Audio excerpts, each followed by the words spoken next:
Kung kayo ay nag-a-apply ng US visa, fiancé visa, or kahit saan pa yan, kung kailangan nyo ng police clearance ng Singapore, this video is for you.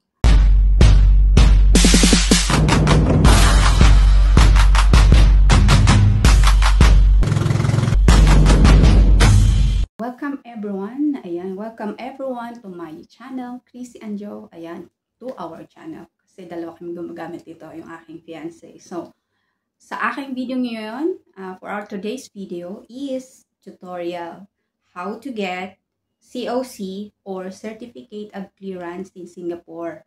Ayan, yung Singapore clearance in short. Sa mga gustong kumuha, ito po yung video na to ay para sa inyo. Ayan, tutorial. If you are ex-abroad, OFWs, na hindi na kayo nag-reside or nakatira sa Singapore, kahit ilang taon pa yan, kung ikaw ay nag-a-apply ng US visa, Canada, yan. So, mostly, pag ikaw ay nag-apply ng tourist visa, fiancé visa, kailangan nyo ito. So, sundan nyo lang. Ayan, ito yung aking police clearance. Ayan, tapan lang natin yung aking pangalan. Ito yung aking police clearance. 2024 ito. Dahil sa tagal ng approval ng petition, naabutan ako ng expiry. So, kumuha ako ng bago. So, this is my latest one. So, ito yun. Sa portal ko na siya nakuha. Magkaiba ang procedure. Pero, i-explain ko rin, guys, kung paano ko siya kinuha. So, ito yun. Yung latest ko. Ayan. Takpan lang natin yung, of course, personal information. Ayan. So, guys, ito yun. To apply a COC or Singapore Police Clearance. Ayan. Ilalagay ko sa description yung link ng kanilang website or portal. Ayan. So, ito yun, guys. I-zoom na lang din natin. Ayan. Para makita nyo. So, ayan. Unang-una, kailangan meron kayong ID. Yung previous ID nyo nung nasa Singapore pa kayo para madali siyang kumuha ng or mag-apply online ng Singapore clearance. Ayan, punta tayo sa e-service. Ito yung portal nila, guys. Ito yan. And then, select individual. Ayan. And then, baba lang, scroll down and choose apply certificate of clearance. Ito yon. Okay? Ayan.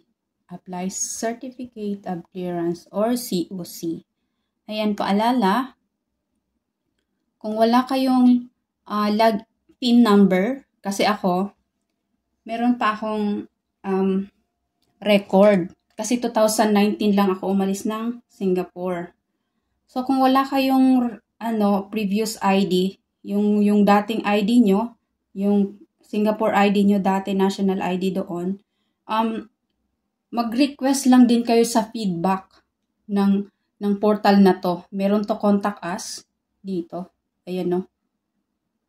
I-email nyo sila na wala na kayong record. Kailangan nyo ng record nung nakaraan nyo. Meron kayong record ng Singapore. Kasi hindi kayo makakapag online apply kung wala kayong record ng inyong ID dati. Kasi kailangan yung number. Yung work permit nyo, guys, yun yung i-enter nyo. Kung hindi work permit ang hinahanap, PIN yung karamihang hinahanap, yun itong PIN. Yun, nasa work permit nyo yan sa likod. Ayan. Ito yung akin, katulad nito, oh. Ayan, takpan lang natin. Ayan, oh, katulad nito. PIN. Ayan, oh. Ayan. Meron pa akong record. So, madali akong naka-apply. Click lang tong login PIN. Proceed. Tapos yan. I-enter nyo ngayon yung inyong details. PIN number, passport, nationality,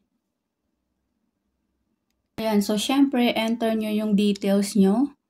PIN number, ayan, ako ay Pilipino. So, ang aking, ayan, details. Yung ID ay nagsisimula sa 7. Work permit, PIN number. Ayan yung, ano ko, G. Ayan, nag-uumpisa sa G. Dapat tama. Parang, ano to permanent number nyo na to. Kahit umalis ka na ng Singapore ng ilang taon, number mo na to. So, kahit gaano ka pa katagal wala sa Singapore, tapos i-retrieve mo yung record, sa'yo pa rin yan. So, pag mali yan, hindi yan siya papasok or ma-approve. Katulad yan, mali. Magpupula siya. So, ganun. So, ayan, dapat tama. So, select I'm not a robot, then proceed. Ayan. So, punta na tayo sa third steps. Ayan, i-enter nyo na yung lahat ng details na kailangan. Ayan. So, passport again. Masyadong malapit yung aking camera. So, passport. Ayan. Ayan. Miss. Kahit wala na yan siya. Full name, syempre, sa passport, kung anong name nyo. Ayan. Tapos, ayan. So, ayan. Nandyan lahat ng details. A-answeran nyo lang. So, dito sa baba, kailangan, meron na kayong naka-ready na picture. Katulad nito. Meron na akong naka-ready na picture. Ayan. So, isi-select ko na lang siya. Like that. Tapos, open. Okay, ganyan. Masyado siyang malaki. Upload. Hanap tayo ng kasya. Ayan. So, i-edit nyo yan. Pwede nyo i-edit dyan. Dyan nyo i-edit yung picture nyo. Kaya mag-i-edit. Ayan. May edit dyan. Tapos, yan, as I said, answeran nyo lang yung mga nandito. Kung anong purpose, yan, madali na lang yan. Tapos, enter mo yung number, contact number mo, example, ganyan. Tapos, pupunta ka sa next step. Ayan. Ayan, dahil na atin ang nasagutan ang kailangan sagutan. So, next na tayo sa next procedure. Ayan, yung enter nyo yung address nyo, details, phone number. Ayan. Mag-answer muna tayo para maipakita ko ang susunod na steps. Yun, so after we enter, after natin input yung ating mga details, ayan. Yan, next tayo. High school. Any lang, kahit ano dyan. Yan. Kasi hindi naman siya, for reference lang siguro yun. Pero hindi naman siya nilalagay sa Singapore clearance.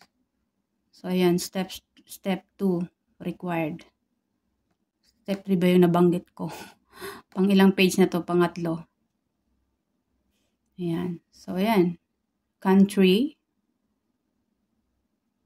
Requesting. Kung anong country yung, kung saan mo gagamitin. So, let's say Cambodia. Ayan.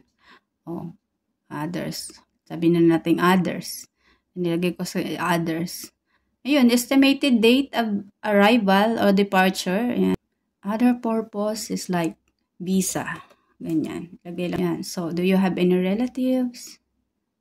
Have you ever studied work? No. I never studied work in that country of destination that I'm going to migrate. So, ayan. Proceed na tayo. I-upload nyo yung kailangan nyo i-upload. Katulad niyan, scan, photo, passport, ID, yan, kung anong requirements na hinihingi. Next na tayo. Please check all required fields. Ayan. Basta i-upload nyo yung mga IDs nyo dyan na kailangan, recent IDs. Dalawa ang kailangan. So, next natin. Lahat. So, sige. Punta tayo. Upload tayo. Ayan, kailangan talagang mag-download para gumana siya, guys. So, ayan, nakapag-download na ako. Yung kung let's say, kung ano, saan mo paggagamitan, meron kang confirmation ng kung saan halimbawa US visa, may, kung anong progress nun, i-upload mo siya, katunayan na nag-a-apply ka. So, yun ang nilagay ko rito. Documents kung patunay na ikaw ay nag-a-apply ng kung saan mo gagamitin yung COC na to. So, punta tayo sa passport details. Ayan, passport, biometric page. Ayan, ganyan siya. Passport eh. Kailangan naka-PDF file siya, guys. Ganyan. Kasi kung hindi siya naka-PDF, hindi siya mag-a-upload. Hindi siya gagana. Ayan. So, meron ako naka-ready kasi. So, naka-PDF na siya. Kinonvert ko siya as PDF. Ayan. Tapos, ID. Ayan. OWA nga yung ID na nilagay ko eh. Tinanggap naman. So, punta na tayo sa payment after this. Ay, naggawa pala ako ng letter. Yun.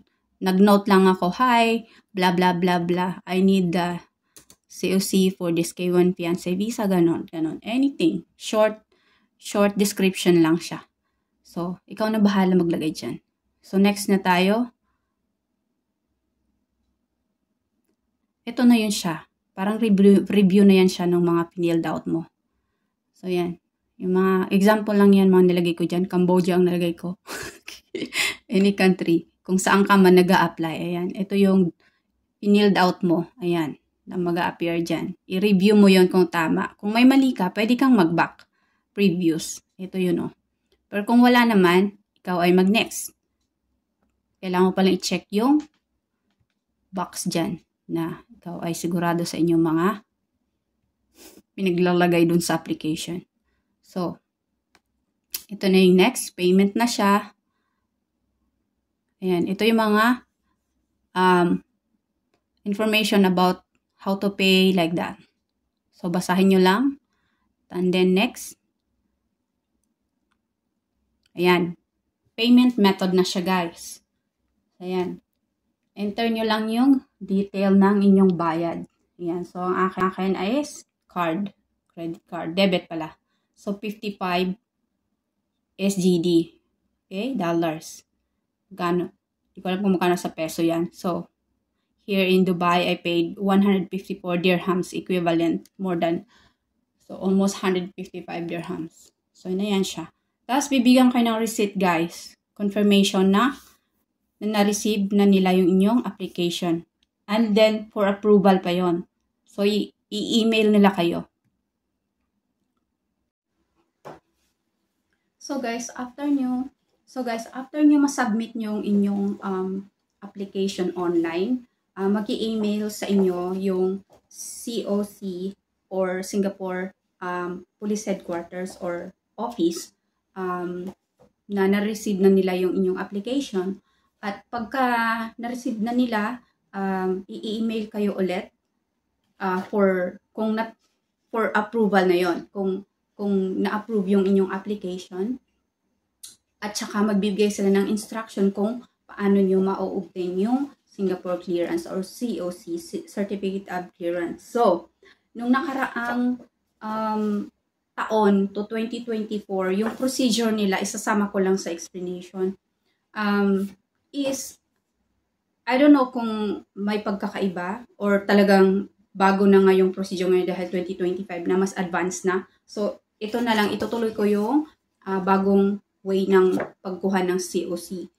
2025, no? So, i-insert ko na lang mamaya sa huli yung previous ko na procedure kung paano kumuha ng Singapore Clearance noong 2024. So, naunahin na natin yung 2025. So, nung nakatanggap ako ng email from them na ang aking application is approved, so, nagbigay sila ng form. So, naka-attach sa form doon sa email nila na kailangan kong mag-submit ng digital fingerprinting. So, ang nangyari, so, dito ako ngayon sa Dubai. So, akala ko meron silang digital fingerprinting ng ganyan. So, kahit saan ako police station pumunta, walang digital. So, kailangan talaga is actual na fingerprinting. So, yun. So, pumunta ako sa headquarters dito sa Dubai at in-explain nila sa akin na walang digital fingerprint. So, ang ginawa ko, nag-email ako ulit sa Singapore at nagtanong ako kung pwede ko bang gawin yung dating procedure na ginawa ko. So, yung dating ginawang procedure na ginawa ko is, kasi yun yung instruction nila, kailangan mo pumunta sa police station kung saan ka nakatira or kahit saan. Basta legit na CID, Crime of Investigation. Ako sa Pilipinas, sa SOCO ako pumunta. Sa Criminal Investigation, tinatawag yung SOCO sa Pilipinas. Kumuha ako 2024 last year. So, sa tagal ng approval ng aking K1 visa petition, naabutan ako ng expiry kasi one year lang ang validity niya. So, this is now my new 2025. So, sabi nila, digital. So, sabi ko walang digital kasi mano-mano pa rin ngayon ang procedure dito sa Dubai. So, ang ginawa is mano-mano. Nag-request ako kung pwede bang gawin ko yun mano-mano. So, nagpa-print ako. So, nag-email back sila sa akin, yes, you can submit a image, scan copy ng fingerprinting ko. So, bumalik ako sa headquarters dito sa Dubai, police headquarters. So, ang ginawa ko is nag-fingerprint ako ng mano-mano. Ink talaga siya, guys. So, ito yon siya. So, ayan. Takpan ko lang yung aking pangalan kasi masilan siya. Ayan. Dito yan sa Dubai. Ganyan ang fingerprinting dito. So, ayan. Nakuha ko na siya. So, after ko siya nakuha, the next day, kasi parang ganun dito yata sa Dubai, iniimbestigahan mo na kung nawala kang kaso kahit fingerprinting lang kailangan mo. So, hindi ko nakuha that day. So, kinabukasan, bumalik ako at nung nakuha ko siya, sinubmit ko kinagabihan. So, ganun ka-efficient, ganun kabilis. That night, I submitted my fingerprinting. Yan, ganito. Iniscan ko siya at pinadala ko through email doon sa instruction. Kasi pag nagbigay sila instruction, doon mo din siya, may instruction doon kung saan mo i-email. So, doon. Ang ginawa ko, so yun. Kinabukasan din, ay na-download ko na yung aking certificate of clearance. Yun. Online. Sa portal nila. So, ito na yun. So, para lang siyang ordinary na papel. Yan. Takpat ko lang. Ayan. Parang ordinary lang siya na papel. Ayan. Wala, nakaano yung details ko. Ayan siya, ganyan. Ayan. So, ayan. Takpan na natin kasi masilan to eh. Kahit sila nga na mga taga, yung mga investigation, hindi sila hindi nila nire-release to kung hindi ikaw mismo ang kukuha. So, yun. Kailangan sila mag-hand talaga sa'yo kasi bawal. Kasi to avoid, ang tawag nito, tamping. Yan, ganun siya. Ang tawag doon, nakalimutan ko. Basta yung malagyan ng fraud ng na details mo dyan sa iyong details. Banggitin ko na rin, nung umuwi ako ng Pilipinas dati, yan, dito ako sa Dubai nag-request nun, through online din. So, nagbayad ako through online. Tapos, umuwi ako that time sa Pilipinas for vacation. Doon ako nagkuha ng police clearance, ng fingerprinting. Pwede siya. Kasi ako nga dito ako sa Dubai nag-apply online. Doon ako kahit dito ako nakatira sa Dubai, sa Pilipinas ako nag-fingerprinting, counted siya. So, pwede siya. Kahit ganun ang gawin mo, kahit ngayong latest na to, pwede kung saan ka nakatira doon. Kung magbakasyon ka man sa Pinas, doon mo, pwede. Basta, legit siya na may stamp at signature ng police officer na nag-conduct ng fingerprinting mo. So, yun. So, hope nakatulong itong video na to. Sa mga nag-a-apply dyan, yun, kailangan nyo. So, kung wala kayong PIN number o dating work permit number nyo or ID nyo, details, i-email nyo yung taga-SG doon sa e-services, contact us. Pag-re-reply din sila kaagad. Antay lang kayo. Mga in 24 hours or after 2 days. Mabilis. So, yun. Magre-request lang kayo at mahihingin silang, of course, detalye ng inyong like passport, identity. Ayan, kung wala na kayong record ng PIN. Ako mabilis kasi meron pa akong, naitabi ko yung ID ko pa. Meron pa akong ID. So, malaking bagay pala guys, yun yung napulutan ko ng aral. Huwag itatapon yung mga lumang ID kasi magagamit nyo yan. You don't know, magagamit nyo in the future. So, yun. So, hindi ko pala nabanggit kanina guys. Pag nag-email sila sa inyo na approve na inyong application, sasabihin nila sa'yo na you can go anywhere or police station for fingerprinting. Tapos bibigyan nila kayo, i-attach nila yung form, 'di ba? And then hindi ko nabanggit kanina na kung wala kayong fingerprint form or kung hindi available doon sa police, kasi katulad dito sa Dubai, sa Singapore, dito sa Dubai headquarters, police headquarters, walang available na card. So, ang ginawa ko ay nagpa-print ako ng special paper. Ayan. So, ito yon yung form na to, pinaprint ko sa paper na maganda. Yung medyo matigas. Yung hindi naman nababasa. Yung kayang mag-absorb ng ink. So, yun lang. Yung detail na to. So, itong second page, hindi naman siya masyadong kailangan. Enter nyo lang yung data nyo rito. Kung anong kailangan. Pero wala na kayong, hindi na to kailangan sa police station. Kung saan ka magpi-fingerprint. Ito lang ang ano nila. First page lang. So, yan lang kadali. Yan yung ginawa ko. So, hope nakatulong tong video na to. Dagdag information lang ito. Ito yung aking previous or yung nakaraang first time kong kumuha ng police clearance ng Singapore last year, July 2025. So, itong fingerprint na to ay ginawa ko sa Pilipinas, sa SOCO or Criminal Investigation Units Laboratory sa Pinas. So, pinadala ko to sa Singapore kasi yun ang instruction nila dati. By courier, LBC yung ginamit kong papadala doon.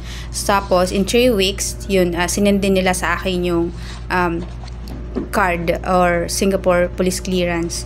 By courier din. Sa LBC din nila sinend back sa akin. I mean, yung police clearance. Thank you for watching!